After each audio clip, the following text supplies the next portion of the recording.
अंतर्राष्ट्रीय व्यापार की दुनिया एक बार फिर हिल गई, क्योंकि पूर्व राष्ट्रपति डोनाल्ड ट्रंप ने एक नाटकीय और जोरदार कदम में भारत से अमेरिका में इंपोर्ट किए जा रहे सभी सामानों पर 25% का नया अतिरिक्त टैरिफ लगाने का ऐलान किया।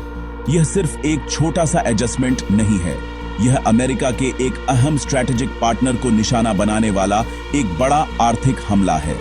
यह ऐलान, जो व्हाइट हाउस से 6 अगस्त 2025 को आया, उसने नई दिल्ली और मुंबई के कॉरपोरेट बोर्डरूम में हलचल मचा दी है। यह नया लेवी मौजूदा ड्यूटीज के ऊपर लगाया जा रहा है, जिसका मतलब है कि कुछ भारतीय प्रोडक्ट्स के लिए अमेरिकन मार्केट में एंट्री करने के लिए उन्हें अब कुल मिलाकर 50% तक की टैरिफ वॉल पार करनी पड़ सकती है।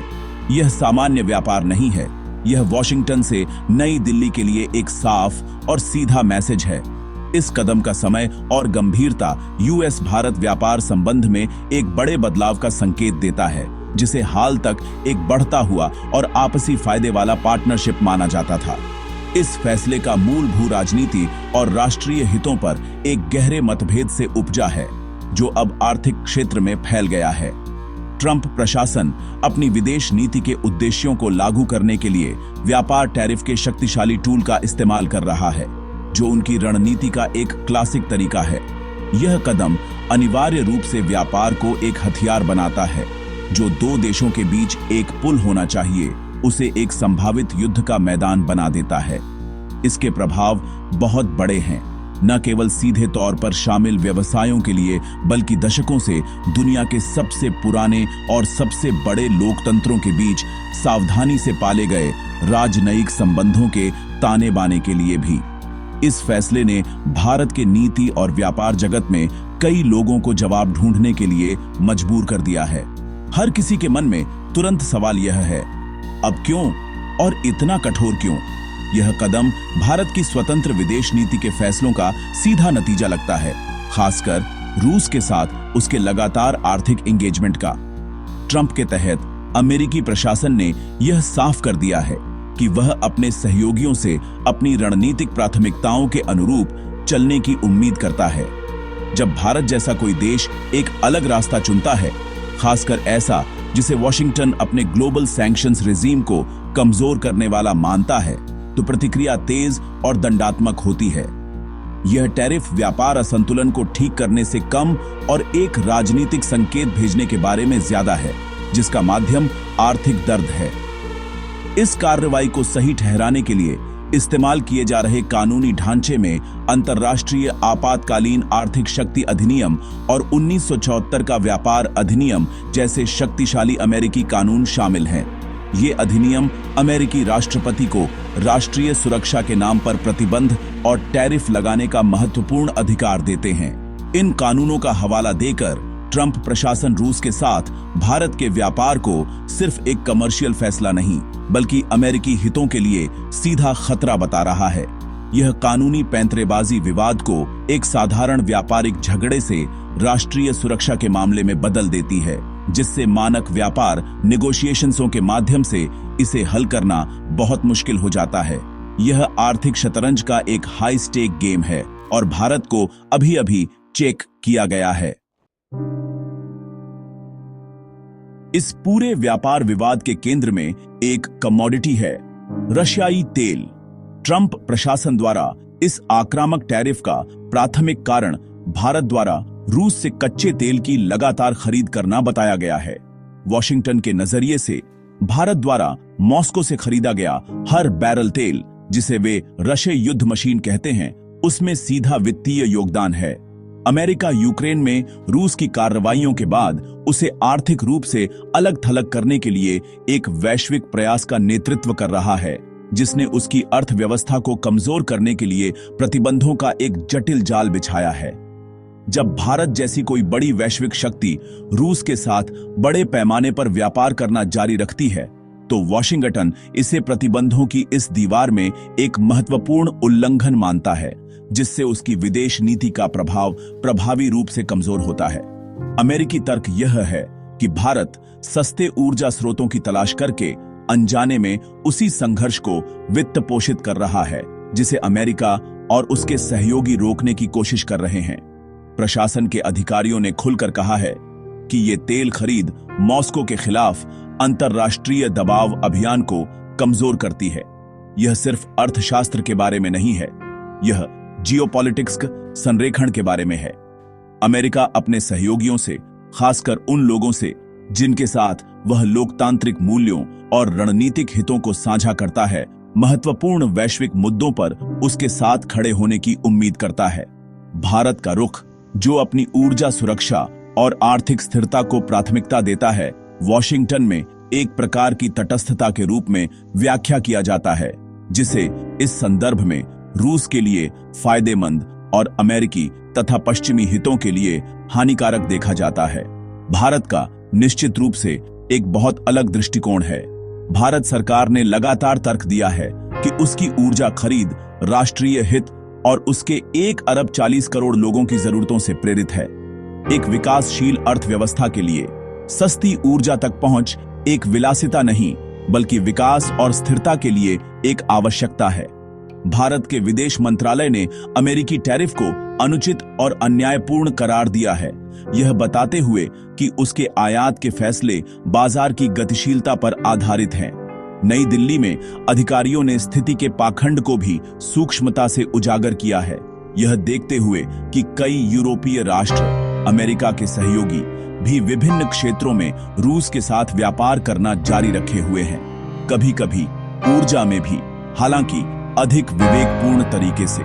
परिप्रेक्ष्यों का यह मौलिक टकराव जियोपॉलिटिक्स का एकजुटता पर अमेरिका का ध्यान बनाम ऊर्जा सुरक्षा पर भारत का ध्यान ही वर्तमान गतिरोध का कारण बना है। अमेरिका रशियाई तेल आयात को व्यापक रूप से परिभाषित करता है, जिसमें वह तेल भी शामिल है जिसे किसी तीसरे देश में परिष्कृत किया जा सकता है, लेकिन जो रूस से उत्पन्न होता है, जिससे उसे भारतीय व्यापार को दंडित करने की व्यापक गुंजाइश मिलती है। जबकि भारत अपने कार्यों को अपनी आबादी के लिए व्यावहारिक और आवश्यक मानता है, ट्रंप प्रशासन उन्हें सुरक्षा के नजरिए से देखता है, यह मानते हुए कि मॉस्को को ऐसी आर्थिक जीवन रेखाएं वैश्विक अस्थिरता को बढ़ाती हैं। एक ही महत्वपूर्ण कमोडिटी पर इस असहमति ने अब लगभग 200 अरब डॉलर के द्विपक्षीय व्यापार संबंध को गंभीर जोखिम में डाल दिया है।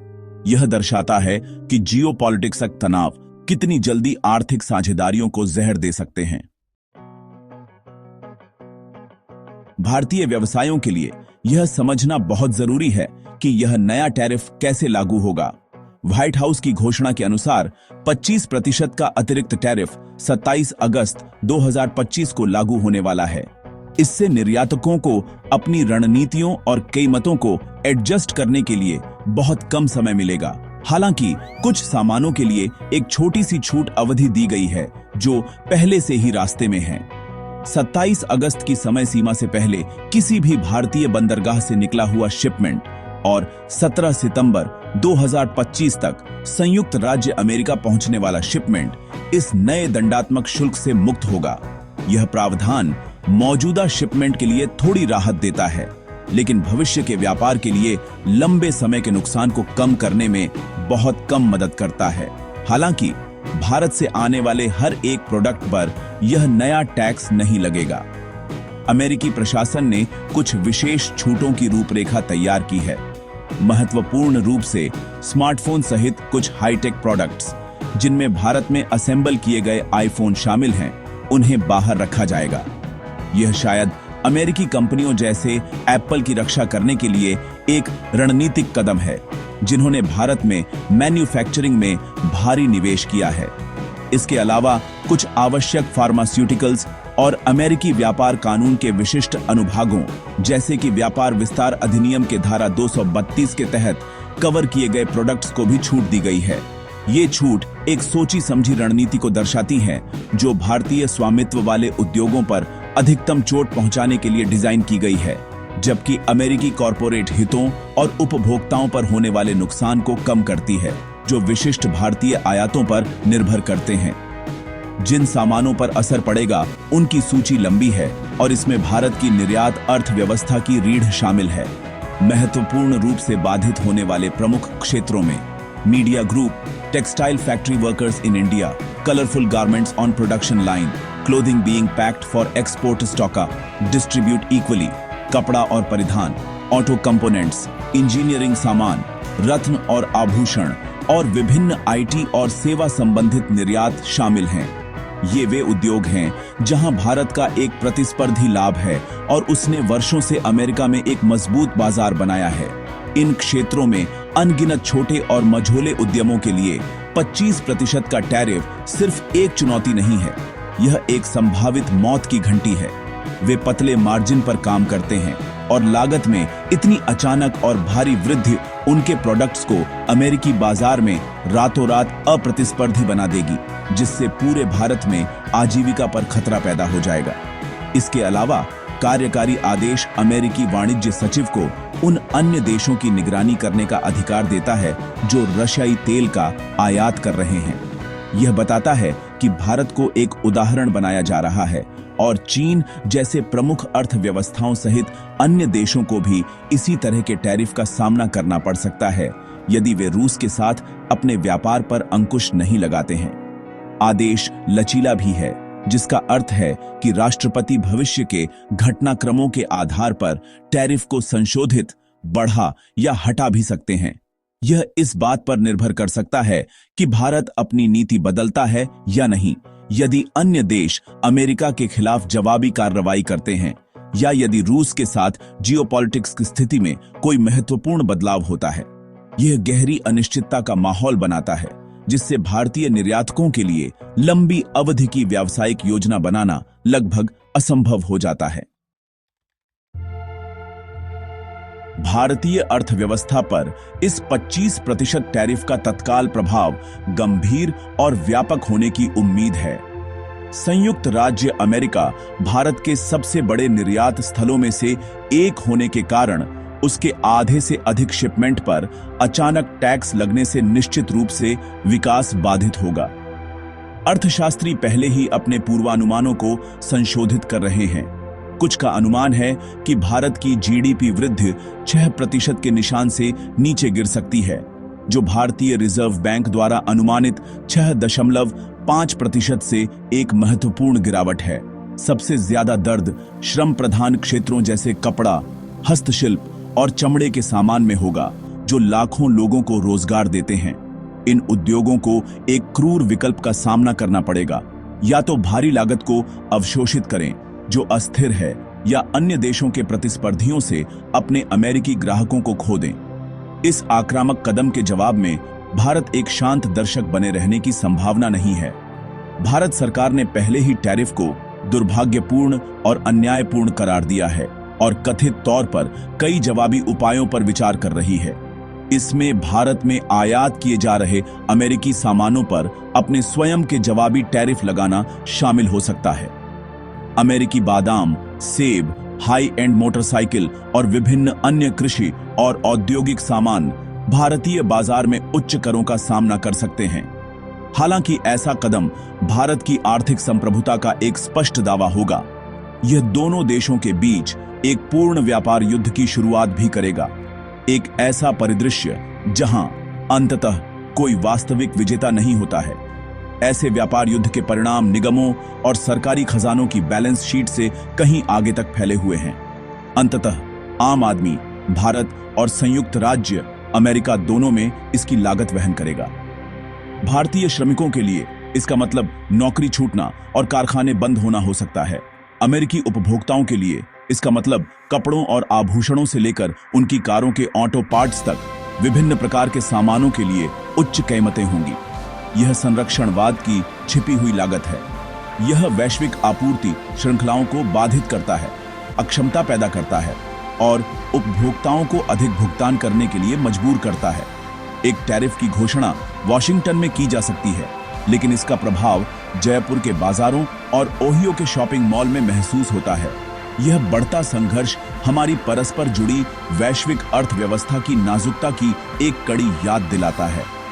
एक राष्ट्र द्वारा की गई कार्रवाई, खासकर संयुक्त राज्य अमेरिका जैसे शक्तिशाली राष्ट्र द्वारा दुनिया भर में एक डोमिनो प्रभाव पैदा कर सकती है, जिससे अस्थिरता और अविश्वास पैदा हो सकता है। दुनिया के दो सबसे बड़े लोकतंत्रों के बीच एक व्यापार युद्ध सिर्फ अपनी अर्थव्यवस्थाओं को नुकसान नहीं पहुंचाता है, यह नियमों पर आधारित अंतर्राष्ट्रीय व्यापार प्रणाली को कमजोर करता है, जो दशकों से वैश्विक समृद्धि का इंजन रही है। वैश्विक चुनौतियों को हल करने के लिए सहयोग को बढ़ावा देने के बजाय ऐसी एक तरफा कार्रवाई राष्ट्रों को और दूर धकेलती है, जिससे सभी के लिए एक अधिक विभाजित और खतरनाक दुनिया बनती है।